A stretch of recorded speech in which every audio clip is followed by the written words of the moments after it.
बारिश में पटरी के किनारे अमीर बहू का गरीब ससुराल। दीपक घर चल, बारिश होने वाली है और मेरी चाय भी खत्म हो गई है। भैया 2 मिनट रुको, ट्रेन आने वाली है। 2 मिनट में प्लेटफॉर्म पर ट्रेन आती है और उसमें से सिमरन उतरकर दीपक को गले लगा लेती है। कहाँ चले गए थे? तुम्हें पता है मैं यहीं बैठकर तुम्हारा इंतजार कर रही थी। मेरी भाभी का 5वां महीना चल रहा है। घर से फोन आया था, तेज बारिश हो रही थी इसलिए घर जाना पड़ा था। बारिश होने वाली है, तुम घर जाओ वरना रिक्शा नहीं मिलेगा। दीपक से मिलकर सिमरन अपने घर के लिए निकल जाती है और रवि दीपक से कहता है, इस लड़की का पीछा छोड़ दे, उसके माँ बाप तेरी शादी उससे नहीं करने वाले। भैया माँ बाप के लिए बच्चों की खुशी से बढ़कर कुछ नहीं होता, उसके माँ बाप भी मान जाएंगे। इतना बोलकर दीपक और रवि अपना चाय पकौड़े का सामान लेकर रेलवे स्टेशन से पटरी पार करते हुए पटरी के पास बसी कॉलोनी में आते हैं। पटरी के किनारे ही उन लोगों का घर था, तो वहीं सिमरन अपने घर जाती है जहां वो अपने पेरेंट्स के साथ बैठती है जो उसे लड़के का फोटो दिखाते हैं।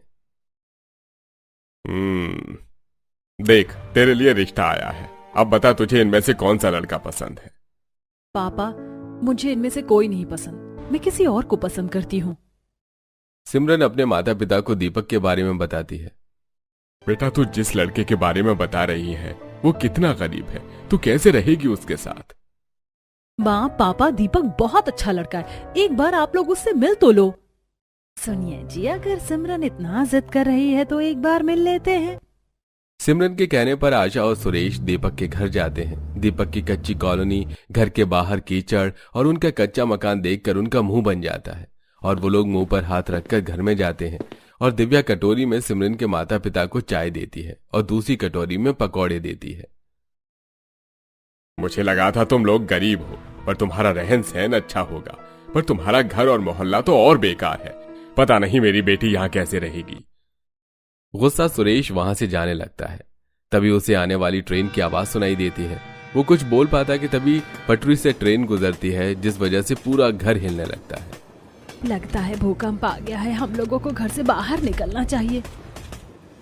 नहीं आंटी बैठी रहिए, भूकंप नहीं आया है, घर के पास ही पटरी है, उधर देखिए खिड़की में ट्रेन जा रही है। जब तक ये ट्रेन नहीं चली जाती हमारा घर ऐसे ही हिलेगा।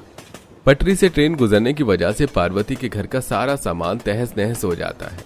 नमक मसाले के डिब्बे जमीन पर गिर जाते हैं, बर्तन भी फैल जाते हैं, तो वहीं कपड़े भी इधर से उधर फैल जाते हैं।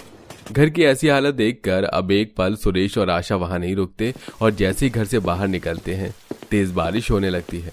क्योंकि बाहर पहले से ही कीचड़ था इसलिए आशा और सुरेश के कपड़े भी गंदे हो जाते हैं, पर जैसे तैसे वहां से निकलकर बारिश में वो